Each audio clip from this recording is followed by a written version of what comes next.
Why does the price almost always go to where the liquidations are? And how can you spot this in advance? By the way, a complete guide on this topic is already available in the Telegram channel, so go check it out and grab it. Before we move on to the charts, let's take 2 minutes to recall what liquidation means in trading. When you trade futures with leverage, you are essentially borrowing money from the exchange to open a larger position.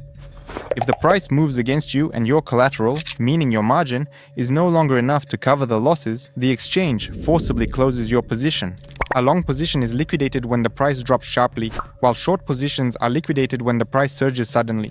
It's important to note that when longs are liquidated, the exchange automatically executes sell orders, and when shorts are liquidated, the exchange automatically places buy orders. Now imagine traders like this using leverage of 1,000 or sometimes even tens of thousands. And for many of them, the liquidation levels can accumulate in the same price zone. When the price approaches this zone, a cascade of liquidations is triggered. It's like a snowball effect. Forced position closures by themselves push the price even further, which causes new liquidations and so on. These very death zones are what heat maps show. So, a liquidation heat map is a chart that visualizes at which price levels there is currently the largest concentration of vulnerable leverage positions. The most popular platforms where you can view it are CoinGlass and HighBlock Capital. So the horizontal axis represents time. The vertical axis is the asset price, and the colors indicate the concentration of liquidation levels. The area where blue and purple colors appear means that there are practically no stop orders or liquidations here compared to other levels. Warm colors such as orange and bright yellow indicate zones of maximum attention. A huge number of stop orders and liquidations have accumulated here. If the price reaches this area, we will see a strong reaction. It's important to note that liquidations can be local or global, and it's crucial to keep this in mind in your trading. And you should rely on those that correspond to your time frame. Now, the most interesting part, how can you make money from this? The liquidation map is not a ready-made buy or sell signal, but rather a navigator that indicates where the market is most likely to go. Liquidity acts like a magnet. Large players or whales often move the price precisely toward these prominent zones to collect liquidity, that is to shake out the crowd and open their own positions at a better price. These zones can also act as resistance since many people continue to open positions at these levels, which holds the price back and prevents it from moving further. But here it's only a matter of time, and sooner or later the market will inevitably take out those liquidations. Let's break down a few specific scenarios. Suppose we see a huge bright cluster below the current price on the map. What does this mean? It means that there are liquidations of thousands of long positions there. There is a high probability that the price will be pulled down to collect this liquidity. This doesn't mean you should immediately rush to sell. You should only enter short positions when you have your own confirmations, and your target should be precisely the area with large liquidations. And it's preferable to enter a long position only after the price tests this level and shows a bounce upward. There are various entry options possible here. Now the opposite situation. A prominent zone above the market is an accumulation of short position liquidations.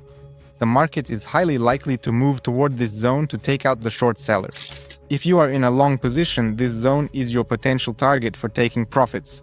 You shouldn't be greedy and hope that the price will go even higher when there's such a liquidation magnet right above. The most important rule of leverage trading is risk management, and the heat map is an indispensable tool here.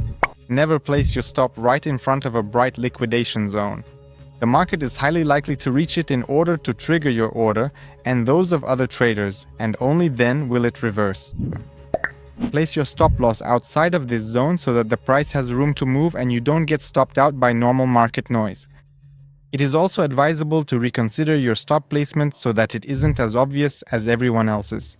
In this case, the likelihood that your stop will be taken out is significantly reduced. Let's talk about hunting for liquidation stops. This method is usually used by more experienced traders. Sometimes, especially after a sharp move and a cascade of liquidations, the price leaves behind what is called a trace on the chart. Watch for zones where mass liquidations have just occurred. Often, after the price has collected all the liquidity in this zone, it leaves behind a void. This can serve as a good level of support or resistance in the future. A return of the price to this already worked out zone often provides an excellent entry point for a position. It's very important not to idealize this tool. And here are the 3 main mistakes. First, the market will definitely go there just because there's a yellow zone. No, not exactly. It's just a probabilistic scenario. The map shows where volatility might occur, but it doesn't guarantee movement. Second, ignoring the mark price. Liquidation happens at the mark price, not at the last spot trade price.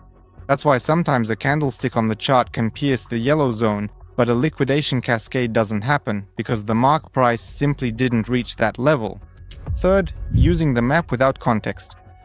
The heat map doesn't work on its own. You absolutely need to combine it with your own analysis, taking into account support and resistance levels, trading volumes, and so on. So let's sum up. Liquidation heat maps are a powerful tool in the arsenal of an experienced trader. They allow you to see zones where the market is highly likely to show volatility, find hidden support and resistance levels, set more accurate take profit and stop loss targets, understand the logic of major players, and avoid becoming their prey. And to get started, simply open CoinGlass or HighBlock, find the Liquidation Heatmap section for your favorite coin, Bitcoin or Ethereum, and start watching the highlighted zones. Don't try to trade based on this right away. First, observe for a week or two how the price reacts to these levels, and only then move on to trading with real money. If you found this video helpful, give it a like. This really helps the channel grow. Also, let me know in the comments if you use liquidation heat maps.